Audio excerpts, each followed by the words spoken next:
네, 오늘은 우리 교회력상 어버이 주일이기도 하고 또 5.18 민주화운동 기념주일이기도 합니다만은 지난주에 말씀드렸듯이 오늘 우리 또 교회에 중요한 예식이 있기 때문에 지난주에 가정주일로 뭉뚱그려서 관련된 말씀을 드렸고 5.18에 관한 그 말씀은 오늘 그냥 생략하도록 하겠습니다.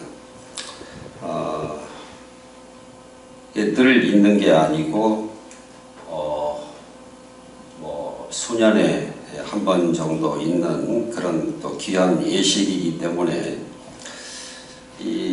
저도 관련된 말씀을 드리지 않을 수가 없습니다. 물론 오후 예식 때 순서 담당하시는 분들이 또 좋은 말씀 주시고 또 권면하실 것입니다만은 사실 그때는 정작 그 임직자들은 그 얘기가 잘 들리지도 않아요. 결혼식 할 때 주례가 한 말이 기억에 거의 남지 않듯이. 그래서 오늘 그 직분과 관련된 얘기를 좀 나누려고 합니다. 오늘 우리가 이 교회의 귀한 일꾼들을 세우는 그런 예식을 갖습니다. 이 인간의 말이라고 하는 게 참 많은 한계를 내포하고 있습니다.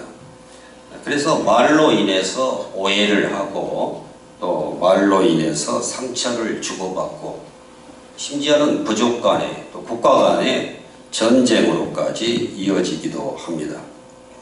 사실 교회의 일꾼은 우리가 세운 것이 아닐 뿐더러 우리가 세우고 넘어뜨릴 권한도 없습니다. 아니 우리가 투표해서 세운 일꾼인데 우리가 세운 것이 아니라니요. 그렇습니다. 표면적으로만 보면은 우리가 자의적으로 선택하고 권한을 행사해서 교회의 일꾼을 세운 것 같습니다.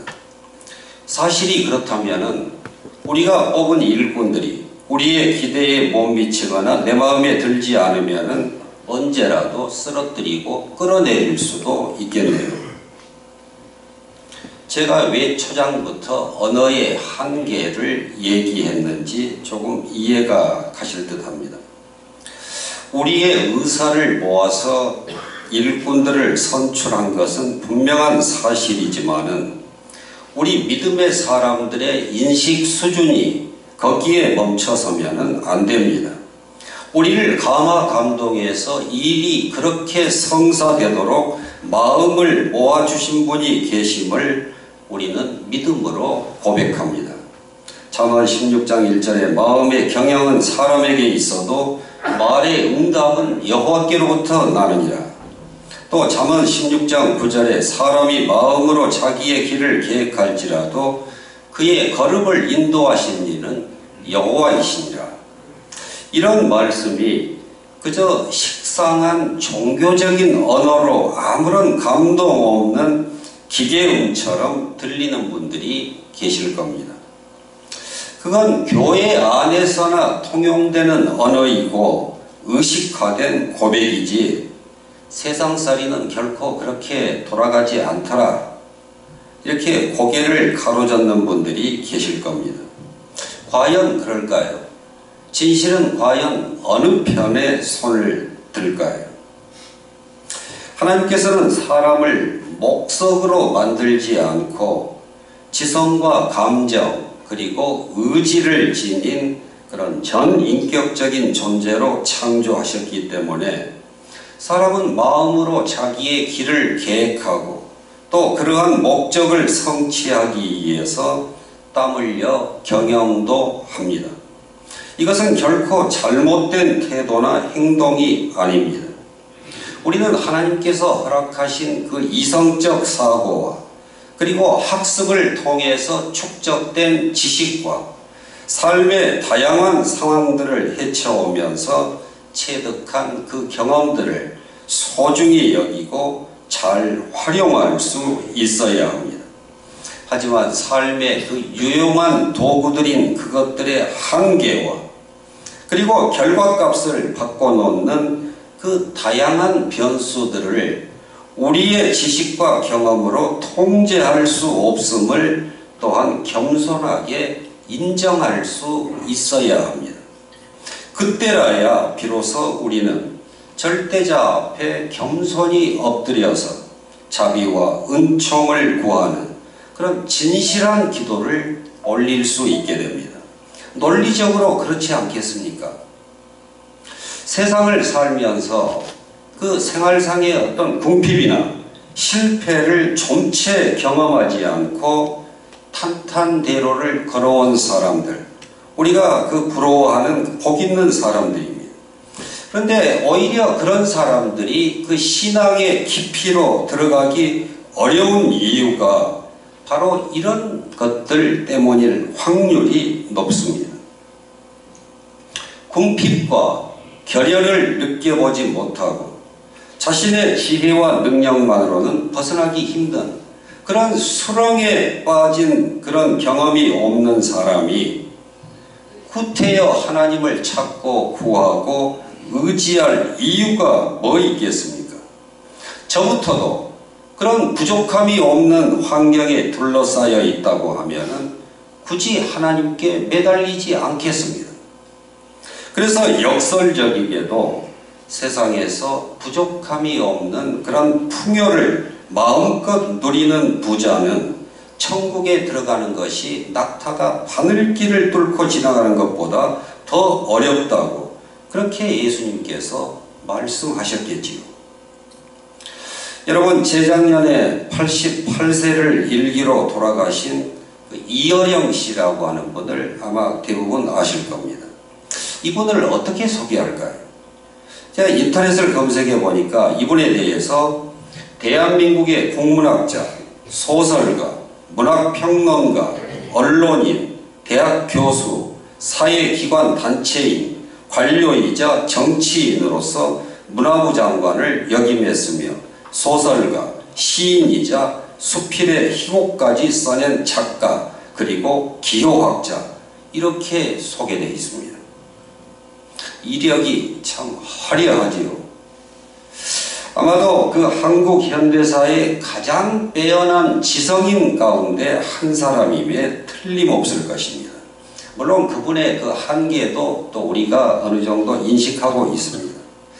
하지만 어떻게 한 사람이 그 정해진 연안 안에 그토록 많고 다양한 분야를 섭렵할 수 있었는지 참 그 혀를 내두를 수밖에 없습니다.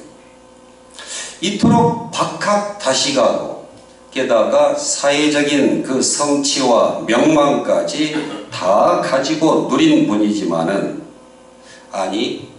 아마도 그래서 평생을 무신론자로 살아온 분이지만은 그분이 말년에 극적으로 회심해서 15년 정도 크리스찬으로 살다가 돌아가셨습니다.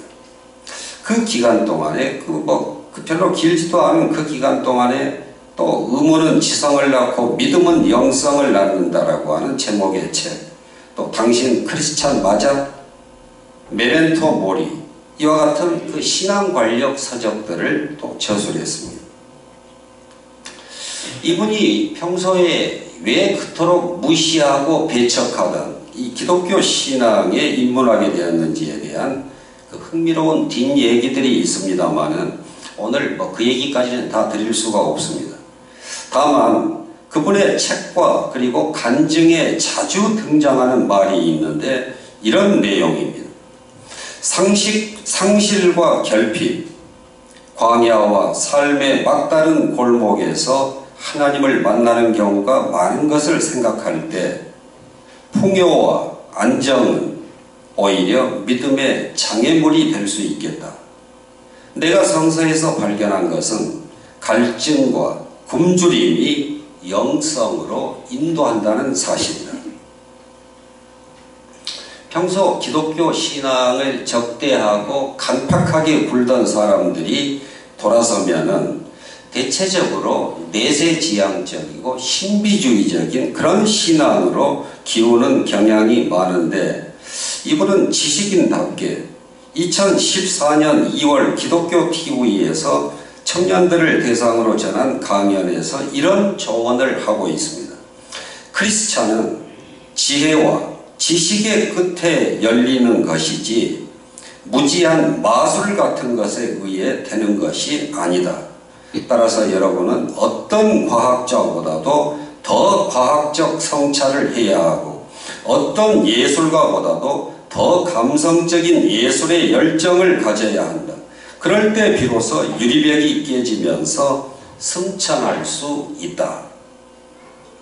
제가 이번에 얘기를 좀 길게 나열한 것은 세상적인 그 부와 권력, 명예 이런 것이 그 자체로 나쁜 것은 아니지만은 그것들의 그 실제 이상의 지나친 가치를 부여하고 그것들을 붙들기 위해서라면은 신앙도 한쪽으로 제껴 놓으면서까지 맹목적으로 추구하지는 말자 하는 것입니다.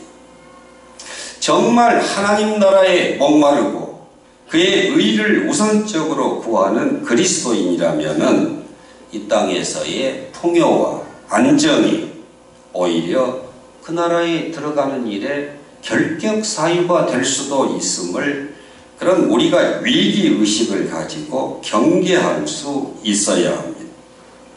한국 현대사의 최고 지성인 가운데 한 사람인 그 이어령 교수가 그 자신의 집 마당에까지 들어선 그 죽음을 지그시 응시하면서 후세들에게 남겨준 말, 내가 성서에서 발견한 것은 갈증과 굶주림이 영성으로 인도한다는 사실이다.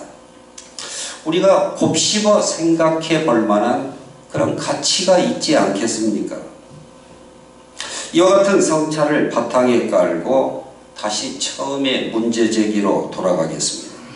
교회의 일꾼은 표면적으로는 교인들이 뽑아 세운 그런 모양새를 갖지만은 근원적으로는 하나님께서 선택하셔서 세우신다고 하는 그런 신앙 고백이 교인들에게나 또 임직받는 모든 분들에게 공이 있어야 합니다. 하나님께서 세우셨으니 필요에 따라서 끌어내리는 것도 하나님의 권한입니다. 교회 일꾼들의 임명권, 즉 그 임명과 해임의 권한은 원천적으로 하나님께만 있다는 말씀입니다. 물론 하나님께서 직접 임명장을 수여하는 것은 아니고 사람을 통해서 그 일을 행하십니다. 그러니 교회의 직분자들은 근본적으로 누구의 지시를 따르고 또 어느 분의 일을 사명으로 받들어 충성해야 합니까? 당연히 하나님이시죠. 교회의 머리이신 예수님이시죠. 대한민국의 국가 원수인 대통령의 임명을 받아서 워싱턴이나 북경, 파리나 도쿄에 파견 나가 있는 대사들은 누구의 지시를 받고 누구를 위해서 충성하고 헌신해야 합니까? 대통령으로 상징되는 그 실체, 대한민국이라고 하는 민주공화국과 국민들을 위한 충성이라야 하는 것이죠. 그런데 그런 본래적인 임무를 망각한 채 그 파견된 국가의 고위 관료들과 돌아다니는 일에 그저 흥미를 갖거나 그들의 비위를 먼저 살피는 등의 그런 처신을 한다고 하면은 임명권자는 어떻게 조치해야 하겠습니까? 당장 소환해서 그 응당한 책임을 물어야죠. 하나님 나라의 대사로 임명된 교회의 일꾼들은 아버지의 뜻이 하늘에서 이루어진 것과 같이 땅에서도 이루어져서 하나님의 공의가 바로 설 수 있도록 하는 일에 우선적으로 헌신하고 충성해야 마땅합니다. 제 눈에 비친 한국 교회는 암덩어리까지는 아니라 할지라도 그 암으로 진행될 가능성이 높은 종양들이 여기저기에 자라나고 있습니다. 개복수술이든 복강경 수술이든 아무튼 수술이 필요해 보입니다. 그 중에 교회의 건강을 위협하는 종양 가운데 하나가 이 직분에 대한 터무니없는 인식과 그리고 비성경적인 이해, 반교회적인 적용이라고 저는 생각합니다. 크게는 두 가지인데, 그 첫째는 교회 그 직분의 임명권자가 누구인지에 대한 오해입니다. 둘째는 직분만 남고 사명은 사라진 그런 교회 현실입니다. 첫째, 교회 직분의 근원적 임명권자는 하나님이시라고 이미 말씀을 드렸습니다. 둘째, 직분의 사명에 대해서도 대략적인 말씀을 벌써 드렸습니다. 하나님의 나라와 그의 의리를 위해서 복무하고 충성하는 것입니다. 목회자건 교인이건 이와 같은 직분에 대한 그 가장 기초적인 이해와 그 교육이 부족하니 직분자를 세우는 일에 교인들 간에 덕스럽지 못한 일들이 발생하고 목회자와 교인 간의 시비를 다투는 일들이 종종 벌어집니다. 특히 장로 교단에 속한 교회가 평안한 가운데 든든히 서려면은 당회가 제 역할을 감당해야 하는데, 현실은 많은 교회들이 목사와 장로들로 구성된 그 당회로 인해서 어려움을 겪습니다. 이와 같은 갈등과 분란이 워낙 만연해 있으니 굳이 시시할 일도 아니요, 오히려 수면 위로 드러내놓고 교인들의 그 집단 지성에 맡겨서 그 개선과 해결책을 도모해 보는 것이 더 합리적이지 않을까, 저는 그런 생각을 종종 해봅니다. 우리 교회 당회가 꼭 그렇다는 그 얘기가 아니라 한국 교회의 많은 그 교회 현실을 지금 말씀드리는 것입니다.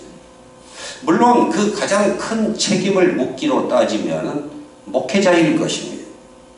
하지만 오늘은 평신도 직분자를 세우는 날이기 때문에 그의 한정에서 몇 가지 말씀을 나누려고 합니다. 이미 말씀드렸듯이 하나님의 나라와 그의 의를 실현하는 일에 앞장서 헌신하는 그런 일꾼으로 세웠는데, 그것을 마치 무슨 주식회사 이사의 이사나 된 것으로 착각하는 경우들이 간혹 있습니다. 책임은 가능하면 피해가고 권한만 행사하려고 합니다. 교회 조직의 그 눈동자와도 같은 당회가 그렇게 초점을 잃고 운영되면은 교회 공동체가 응당 가야 할 그 길을 제대로 가르치고 바로 안내할 수 있겠습니까? 오늘 장로로 임직할 두 분을 그 수차례 교육할 때에 첫 시간에 제가 첫마디로 이런 말씀을 드렸습니다. 앞으로 저와 몇 차례 교육을 갖게 되는데 다른 내용 다 잊어버려도 이 말씀만은 꼭 기억해 주십시오. 장로의 주요 업무는 목회자를 감시하고 견제하는 것이 아닙니다. 우리가 누군가를 감시하고 견제한다고 하는 것은 그 사람에게 권한이 집중되어 있을 때에 동원할 필요성이 생기는데, 조그마한 이 시골교회 목사에게 도대체 그 견제할 만한 무슨 권한이 있습니까?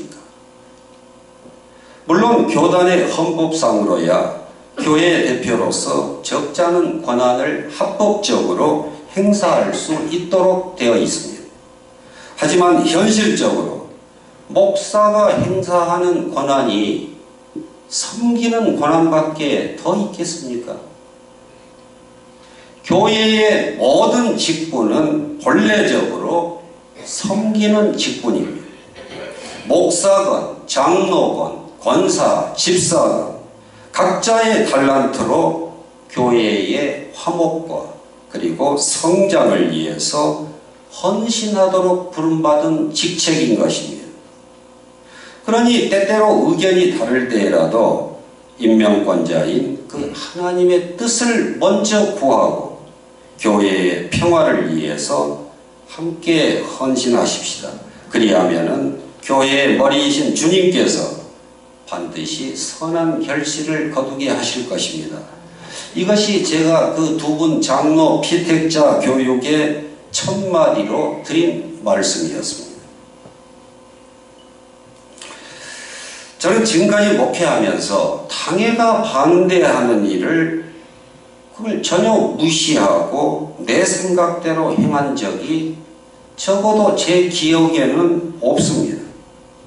목화산 교회에서뿐만 아니라 이전 교회에서도 당회를 운영하다 보면 서로의 의견이 다를 때가 있습니다. 뭐 사람마다 생각이 다른 법이니 그 자체를 이상하게 여길 것도 전혀 없습니다.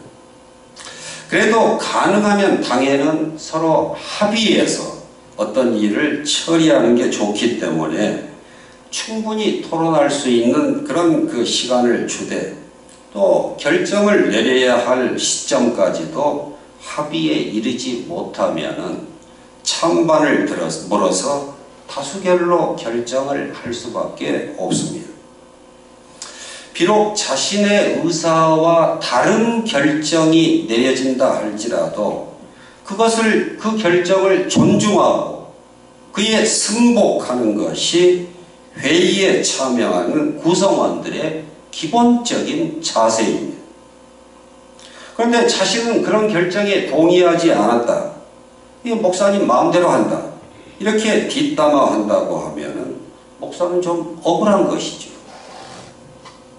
교회의 모든 일들을 다 시시콜콜 의논해 가면서 할 수는 없습니다.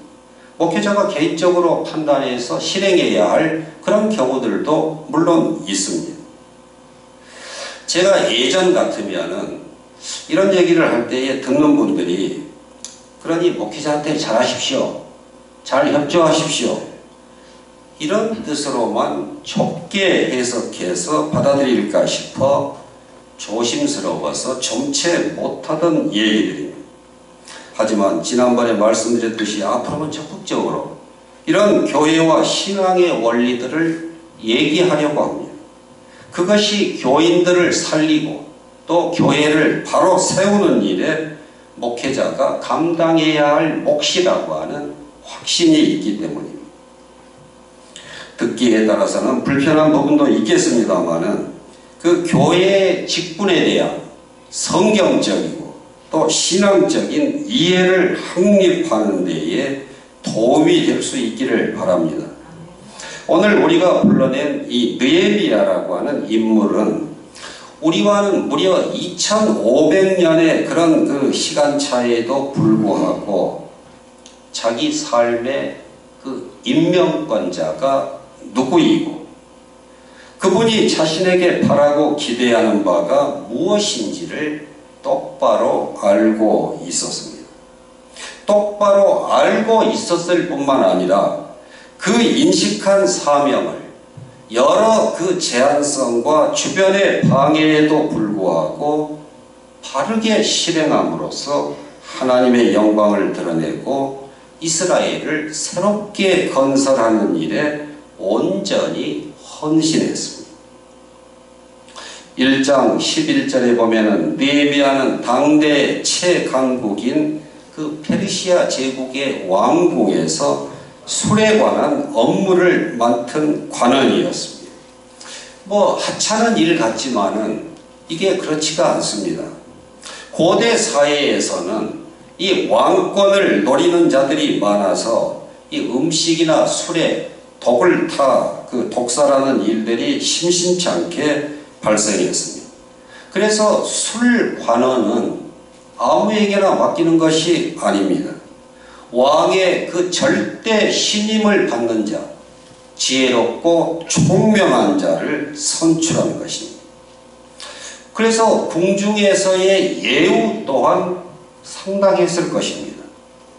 당연히 왕과 대면할 기회가 많고 때로는 정말 왕의 술친구도 되어서 그 왕의 심중에 있는 이런저런 얘기를 듣고 때로는 또 의견을 나누기도 했을 것이니 그 정치적인 영향력도 만만찮았을 것입니다.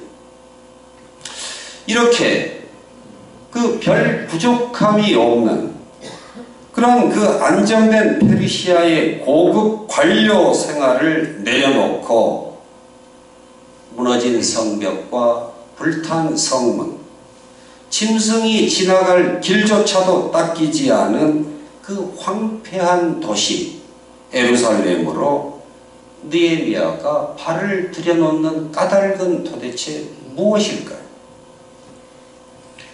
도대체 무엇이 이 느헤미야로 하여금 세상의 부귀영화를 다 뒤로 미련 없이 내던지고 궁핍과 혈역, 뼈를 깎는 수고와 헌신만이 기다리고 있는 그 유다 땅으로 향하게 했을까요?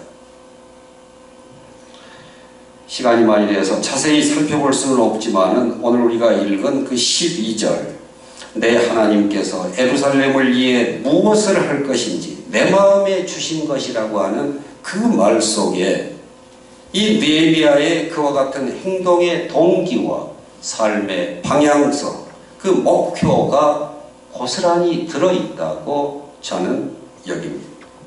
그렇습니다. 대부분의 사람들은 세상이 숭상하는 그런 화려함과 즐거움, 안정을 지향하며 그것들을 손에 넣기 위해서 무진 애를 쓰며 살아갑니다.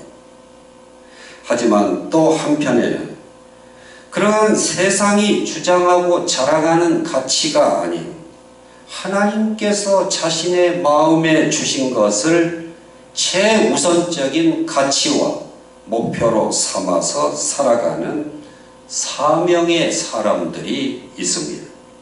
우리는 그들을 일러서 에클레시아, 즉 제약 세상 그 밖으로 불러 모아진 그런 성별된 구별된 자들의 모임, 곧 예수 그리스도를 구주로 고백하는 그 성도의 모임인 거룩한 신앙 공동체로서의 교회라고 칭합니다. 오늘 임직과 또 초대받는 그 모든 직분자들 뿐만 아니라 우리 교회의 모든 성도들이 하나님께서 내 마음에 주신 것, 그것을 다른 어떤 것보다도 소중히 여겨 그 충성하는 자에게 약속된 그 생명의 관을 다 받는 그런 은혜와 복으로 충만할 수 있기를 주님의 이름으로 축원합니다. 기도하겠습니다.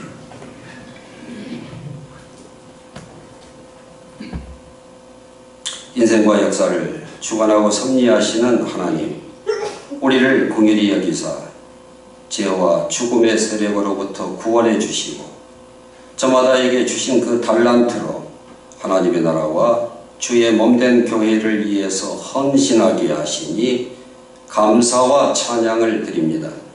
교회의 모든 직분이 기능적인 구분은 있지만 본래적으로 섬김을 위한 직분인 것을 깨달아서 겸손과 감사함으로 잘 감당케 하여 주시옵소서.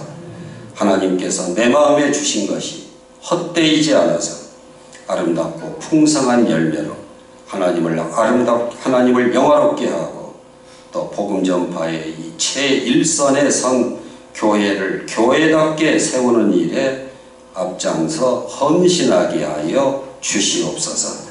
교회의 머리이신 예수님의 이름으로 기도하옵나이다. 아멘.